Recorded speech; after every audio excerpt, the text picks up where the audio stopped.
বিসমিল্লাহির রহমানির রহিম। আসসালামু আলাইকুম ওয়া রাহমাতুল্লাহি ওয়া বারাকাতুহু। সুপ্রিয় দর্শক যে যেখান থেকে দেখছেন সকলকে স্বাগত জানাচ্ছি। আজকের ভিডিওতে আশা করছি সকলে ভালো আছেন। আলহামদুলিল্লাহ আল্লাহ পাকের অশেষ রহমতে আমরাও ভালো আছি।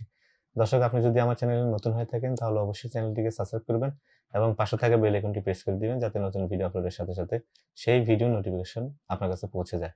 আর যদি অলরেডি সাবস্ক্রাইব করে থাকেন থ্যাংক ইউ সো মাচ। তো দর্শক আপনারা দেখতে পাচ্ছেন আমার পাশে আছে সৈকত সর্দার। তোমার একটু পরিচয় বলো। আমি মোহাম্মদ সৈকত মিয়া।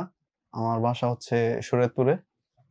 আমি ভাইয়ের মাধ্যমে ক্রোয়েশিয়ার ভিসা পাইছি। আজকে ফাইল বুঝে নিতেছি। কালকে আমার ফ্লাইট, আমার জন্য দোয়া করবেন। তো সৈকত হচ্ছে আমাদের সাথে জার্নি অনেক দিনের। 2021 সাল থেকে ওর সাথে আমার সম্পর্ক। তখন ওকে আমি দেখিও নাই। তখন থেকে ওর সম্পর্ক ফোনে। আমাদের একজন ক্রোয়েশিয়ার যাত্রী ছিল, যে মানে তোমার বন্ধু ছিল, জি, শামীম। জি, শামীম। ওর মাধ্যমে পরিচয় হয়েছে। তো যাই হোক দীর্ঘসূত্রিতা একসময় সে আমাদের সাথে ডিসকানেক্টেড হয়ে গেছিল। যাই হোক পরে আল্লাহর রহমত হয়েছে আলহামদুলিল্লাহ। ওর ভিসা হয়েছে। তুমি কি ইন্ডিয়া থেকে ভিসা পেয়েছিলে? জি, আমি ইন্ডিয়া থেকে ইন্ডিয়া ভিসা কতদিন পাইছি। থাকতেছিল? আমি ইন্ডিয়া থাকছি টোটাল 3 মাস। জমা দিয়েছিলাম মুম্বাইতে।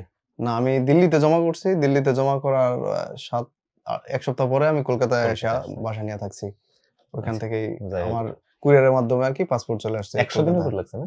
না, আমার মাস হিসাব করলে পুরা ৩ মাস। আমি ১৯ তারিখে জমা করছি, আবার ওই ৩ মাস পরে আবার ১৯ তারিখেই আমার মেসেজ বরাবর চলে আসছে। ৯০ দিন তাইলে। হ্যাঁ, বরাবর ৯০ দিন। ৯০ দিনের মধ্যে হয়ে গেছে। যাই হোক আলহামদুলিল্লাহ। এখন এটাই প্রমাণিত হলো যে এখন যারা ডেলিভারি পায় মোটামুটি অল্প সময়ের মধ্যে পায় আলহামদুলিল্লাহ। এটা অনেক ভালো কথা। তো ভিসা পাওয়ার পর তোমার কেমন অনুভূতি? ভিসা পাওয়ার পরে আলহামদুলিল্লাহ অনুভূতি ভালো। আমি জীবনে তোমার মুখে হাসি দেখিনি। এত সুন্দর চেহারা হাসে না। হ্যাঁ, দেখ হাসি দিচ্ছে এখন বলাতে। তো যাই হোক আল্লাহ পাক কবুল করুক। এই পর্যন্ত জার্নি খুব ভালো ছিল আলহামদুলিল্লাহ এখন পর্যন্ত।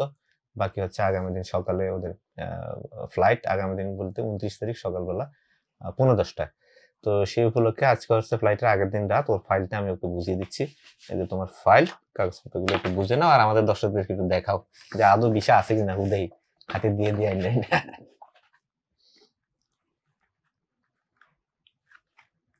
এটা আমার ভিসা ক্রোয়েশিয়ার। আমি কালকে ৯:৫৫ আমার ফ্লাইট।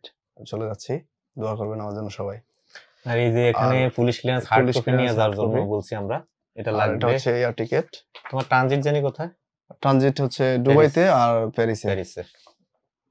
এই যে এয়ার টিকেট, এখানে হচ্ছে ওয়ার্ক পারমিট, আর এটা হচ্ছে কন্ট্রাক্ট লেটার, আর এটা হচ্ছে ম্যান পাওয়ারের কাগজ এটা আর কি।